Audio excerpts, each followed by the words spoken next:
The truck arrived just before dawn, its engine rumbling like a warning through the fog that clung to the hills. Daniel Mercer was already awake, standing near the fence of his small therapeutic farm, coffee growing cold in his hand as he watched the headlights crawl up the gravel road. This delivery wasn't supposed to be dramatic. He was expecting a calm, gentle gelding, something safe for the rescued miniature horses and the children who visited the farm each week. But the moment the trailer doors opened, Daniel's breath caught in his throat. What stepped down wasn't a calm gelding. It was a massive draft horse, towering, broad-chested, scarred, and wild-eyed. His hooves hit the ground like thunder. The air changed instantly. The minis scattered. The fences creaked. And Daniel felt a cold fear settle deep in his chest. This horse was never meant for this farm. The paperwork was wrong. A shipping error, the driver muttered, already backing away. But the horse, coal-black with a white blaze like a lightning scar down his face, was already here. And he wasn't calm. His nostrils flared, muscles twitching beneath a coat that told a story of hard labor and harder neglect. Daniel had worked with horses his whole life, but this one radiated something different: anger, fear, and a kind of raw power that made even experienced hands hesitate. The horse threw his head, eyes rolling as he surveyed the tiny paddocks, the fragile fences, the miniature horses trembling in the distance. One wrong move, and someone could get hurt. Daniel's mind raced. This farm was his second chance after losing his wife 2 years earlier, a place built from grief and hope, meant to heal both people and animals. He'd poured everything into making it safe, gentle, predictable. And now this living storm stood at its center. The horse stomped, testing the ground, snorting as if daring anyone to come closer. Daniel knew the responsible choice was to refuse the delivery immediately. Call it in. Send the horse away. But something stopped him. Maybe it was the way the horse flinched at sudden sounds. Or how his ears pinned back not in aggression, but in terror. The minis watched from afar, wide-eyed and silent. Daniel took a slow step forward. The horse lunged against the lead rope, forcing the handler to drop it. For a split second, chaos teetered on the edge. Then the horse froze. He didn't bolt. He didn't charge. He simply stood there, trembling, as if waiting for the worst. Daniel felt his chest tighten. This wasn't a monster. This was a survivor. And survivors recognize survivors. Easy, Daniel whispered, not sure if he was talking to the horse or to himself. And in that fragile moment, everything changed. By the second morning, it became painfully clear that keeping Atlas on the farm was not just a paperwork problem, it was a ticking clock. The massive horse paced the far end of the paddock like a trapped storm, his hooves carving deep ruts into the soft earth. Every movement he made seemed amplified by his size. When he turned suddenly, the ground trembled. When he snorted, the minis flinched as if thunder had cracked overhead. Daniel watched from the fence line, jaw tight, fully aware that one mistake, one moment of panic, could turn this place of healing into a disaster. Atlas was not aggressive in the way people feared, but he was volatile, unpredictable, and deeply unsettled. That made him far more dangerous than a horse that simply lashed out. Daniel's phone rang constantly. The transport company promised they would sort it out. A neighboring rancher stopped by uninvited and shook his head the moment he saw Atlas. "That horse is too much for this place," he said bluntly. "He'll break your fences. Or worse, someone's bones." Daniel didn't argue, because part of him agreed. This farm was designed for gentleness, quiet routines, soft voices, small hooves. Atlas was a living contradiction to everything Daniel had built. And yet, every time Daniel thought about sending him away, he remembered the look in Atlas's eyes when the trailer doors first opened, not rage, but dread. The nights were the hardest. Atlas screamed into the darkness, a deep, haunting call that echoed across the valley. Daniel lay awake in his small farmhouse, staring at the ceiling as memories surfaced uninvited. The beeping of hospital machines. The helplessness. The unbearable waiting. Atlas's cries sounded eerily similar, like a creature calling out, unsure if anyone would answer. On the third night, Daniel pulled on his boots and went outside despite the cold. He didn't approach the paddock. He simply sat on an overturned bucket within sight, letting Atlas see that he wasn't alone. The horse didn't calm immediately. But after a long while, the screaming softened into heavy breathing. That felt like a small victory. Still, the days brought fresh challenges. Atlas refused to be led. The moment pressure touched the halter, he planted his hooves and leaned back with terrifying strength. Daniel learned quickly that force was not an option. The horse had spent years being forced, into labor, into confinement, into obedience. Any hint of control sent him spiraling. So Daniel changed tactics. He stopped trying to move Atlas at all. Instead, he focused on presence. He stood nearby, relaxed his shoulders, breathed slowly. At first, Atlas reacted by turning away, swinging his massive hindquarters like a warning. Daniel didn't retreat, but he didn't advance either. He stayed in that uneasy middle ground, letting Atlas decide the distance. The minis, sensing the tension, stayed far away. One afternoon, a loud metallic clang from the barn sent Atlas into a full panic. He reared, striking the air, and slammed into the fence so hard the posts groaned. Daniel's heart leapt into his throat. He ran, not toward safety, but toward Atlas, then stopped himself just in time. Running to fear had nearly gotten him killed once before, years ago, when he tried to be strong instead of present. This time, he forced himself to slow down. He spoke softly, not words of command, but words of grounding. "You're here. You're safe. Nothing's coming."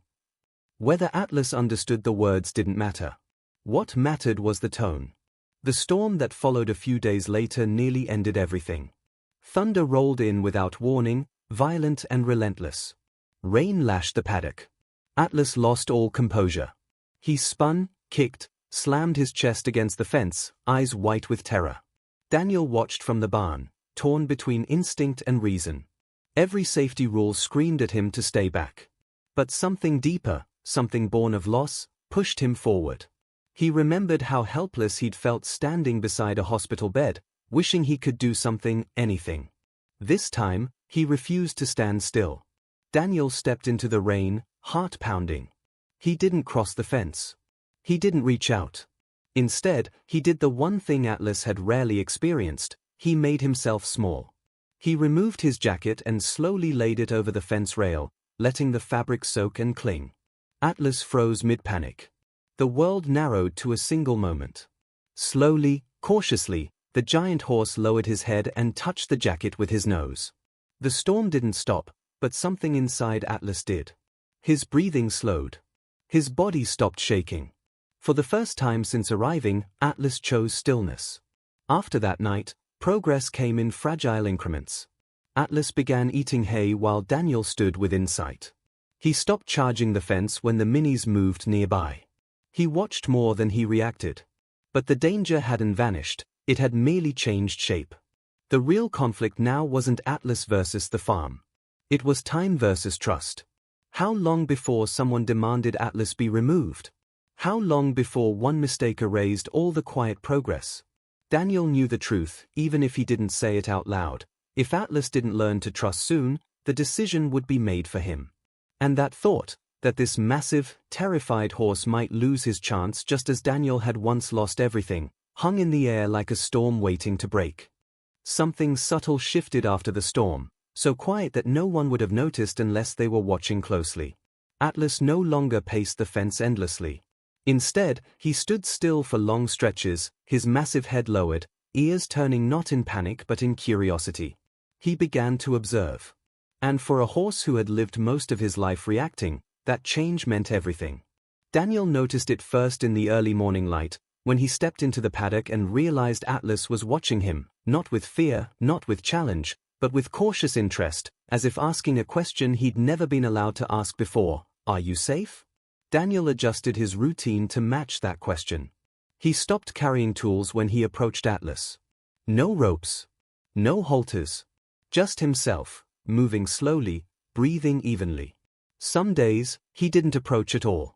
He simply worked nearby, mending fences or filling water troughs, letting Atlas learn that human presence didn't always come with demands.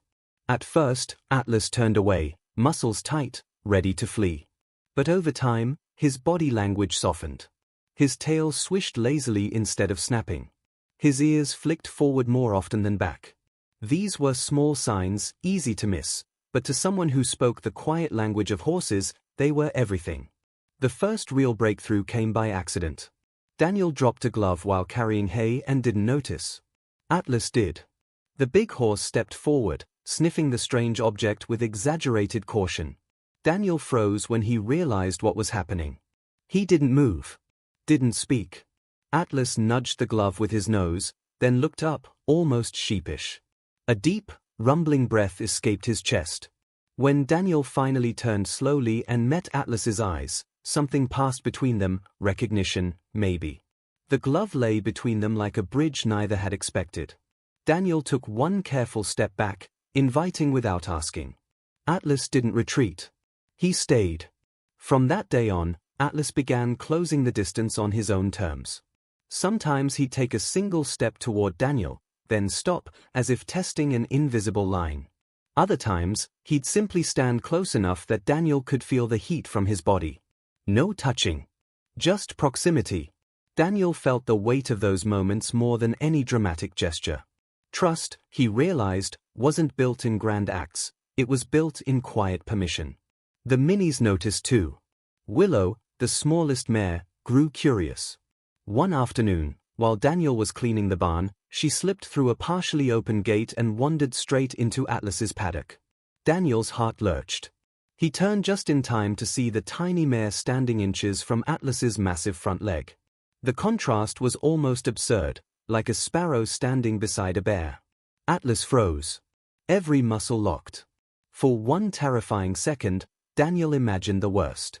Then Atlas lowered his head slowly, carefully, until his nose hovered just above Willow's menere. He didn't touch her. He simply breathed. Willow didn't move either. She stood calm, trusting, as if she sensed something gentle beneath the giant frame. That moment changed everything. From then on, Atlas became Willow's shadow. Whenever she approached the fence, Atlas positioned himself between her and the outside world. When loud noises echoed from the road, Atlas turned outward, ears alert, body squared. The horse who once panicked at every sound had found something worth protecting. Daniel watched this unfold with a tight throat. Protection requires confidence. And confidence grows only where trust has taken root. Daniel began light groundwork soon after, not training, not obedience, but communication. He'd step to one side and wait. At first, Atlas resisted, planting his hooves like anchors. Daniel didn't pull. He didn't coax. He simply waited, letting the silence stretch. Minutes passed. Sweat rolled down Daniel's back. Atlas snorted, shifted, then finally moved one hoof sideways. Daniel smiled despite himself. That single step felt heavier than any full gallop he'd ever ridden. Atlas had chosen to move with him, not against him. As days turned into weeks, Daniel found himself talking to Atlas more, about the farm, about Willow, about things he hadn't said out loud in years. About loneliness. About losing someone and waking up every morning expecting them to be there. Atlas listened in his own way, ears turned back, breath steady.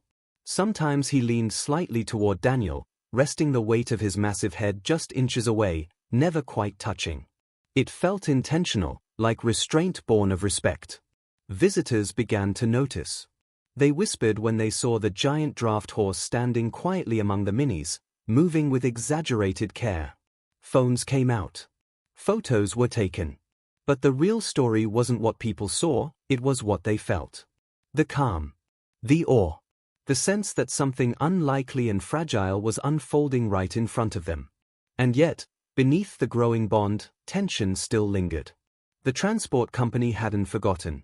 The paperwork errors still needed correction. Atlas's future remained uncertain. Daniel knew that if Atlas were judged by his past, or by his size alone, he would lose.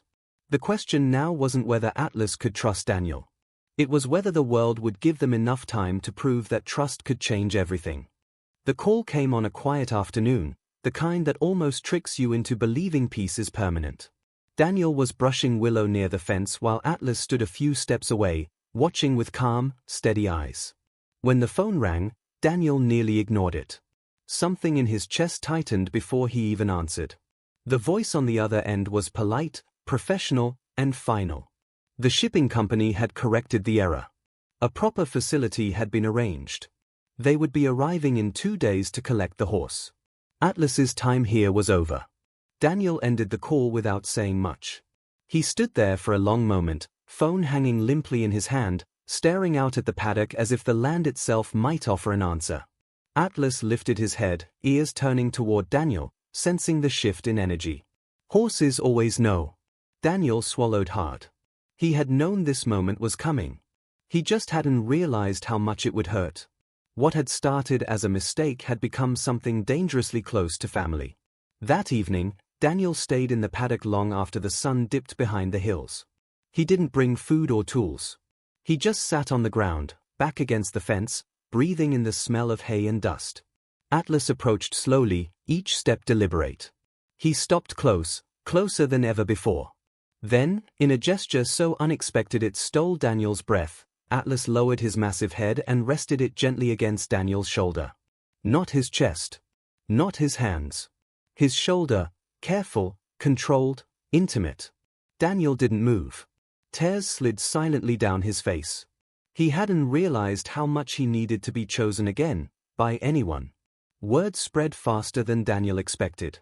A neighbor posted a short clip online, Atlas standing protectively over Willow, the giant draft horse lowering his head for children to touch his nose through the fence. The caption was simple: "This horse was delivered here by mistake. Now here's the heart of the farm." The video took on a life of its own. Comments flooded in from people who recognized Atlas's fear, his hesitation, his slow trust. They saw themselves in him. Survivors always do. Messages followed. Emails. Offers of help. Donations Daniel never asked for. One message stopped him cold. It came from a former handler who recognized the brand on Atlas's flank. She explained Atlas's past in detail: years of brutal labor, an injury that made him unprofitable, a final rejection that sent him spiraling. "He's not dangerous," she wrote. "He's protective. He just never had anything worth protecting before." The realization hit Daniel like a wave. Atlas hadn't just changed here, he had revealed himself. The horse everyone else had judged as too much, too broken, too risky, had finally been placed somewhere small enough to see him clearly. The farm wasn't wrong for Atlas. It was the first place that fit. Daniel made a decision that night. He gathered every document, every message, every video. He contacted the company, the rescue networks, anyone who would listen. He didn't beg. He told the truth. He told Atlas's story. He told them what this horse had already become. When the transport truck arrived 2 days later, it didn't roll all the way up the drive. The driver stepped out, confused, holding new paperwork. Daniel met him at the gate, heart pounding, but steady. The documents were legal. The funds were secured. The community had spoken. Atlas was no longer a delivery error. He was a resident. A guardian. A symbol of something no form could measure. Atlas stood behind the fence, watching. When Daniel turned and rested a hand lightly on his shoulder, really touching him for the first time, Atlas didn't flinch. He exhaled, long and deep, as if releasing a burden he'd carried for years. The truck turned around and disappeared down the gravel road. Atlas never looked back. The farm feels different now. Not louder. Not bigger. Just steadier, like it finally found its balance. Atlas wakes each morning at the gate, waiting with quiet patience as Daniel crosses the yard with the sun just beginning to rise. There's no urgency in him anymore. No frantic pacing. Just presence. When Daniel unlatches the gate, Atlas steps forward carefully, lowering his head so the minis can pass beneath his neck like children running under an archway. It's a small ritual, but it says everything about who he has become, and who he was always meant to be. Visitors come more often now. They don't rush. They don't speak loudly. Something about Atlas invites stillness. Children reach out with tentative hands, brushing his thick menere while he stands unmoving, eyes half closed. Therapists notice how breathing slows near him, how anxious shoulders soften. Atlas seems to understand his role instinctively. He positions himself near whoever needs him most, massive body grounded and calm, a living anchor. The horse once deemed too dangerous has become the safest place on the farm. Daniel watches it all with quiet awe. Some evenings, when the work is done and the farm settles into silence, he leans against the fence beside Atlas. He talks, not to fill the space, but because the space feels safe enough now to hold the truth. He talks about grief that still comes in waves. About loving someone who doesn't get to grow old with you. Atlas listens, ears gently angled back, breath slow and even. Sometimes he lowers his head until it rests near Daniel's chest, not touching, but close enough to be felt. It's a language without words, and it heals in ways Daniel never expected. Willow still follows Atlas everywhere. The tiny mare sleeps near his legs at night, utterly unafraid. Daniel smiles every time he sees them together, the smallest and the largest, bound not by fear, but by trust. It reminds him that strength doesn't always look like power. Sometimes it looks like restraint. Like patience. Like choosing gentleness when you could choose anything else. The story of Atlas spreads, but Daniel never lets it become spectacle. He reminds visitors that this wasn't a miracle. It was time. It was listening. It was letting a broken horse set the pace. He didn't need fixing, Daniel tells them. He needed space to be himself. People nod, some with tears in their eyes, because they understand. We all want that kind of space. On the anniversary of his wife's passing, Daniel stands in the paddock alone at dusk. The sky burns orange and gold. Atlas approaches without being called and stands beside him, shoulder to shoulder. Daniel places a hand on Atlas's warm neck, steady, real. He doesn't feel whole. But he feels grounded. And for the first time in a long time, that feels like enough. This farm was never meant for a massive horse. And Atlas was never meant to end up here. But sometimes the wrong place becomes the only place where healing can finish its work. Sometimes the biggest hearts need the smallest spaces to finally feel safe. If this story found you, maybe it's because you needed the reminder that mistakes can become homes, that fear can become trust, and that even the most unlikely bonds can change everything.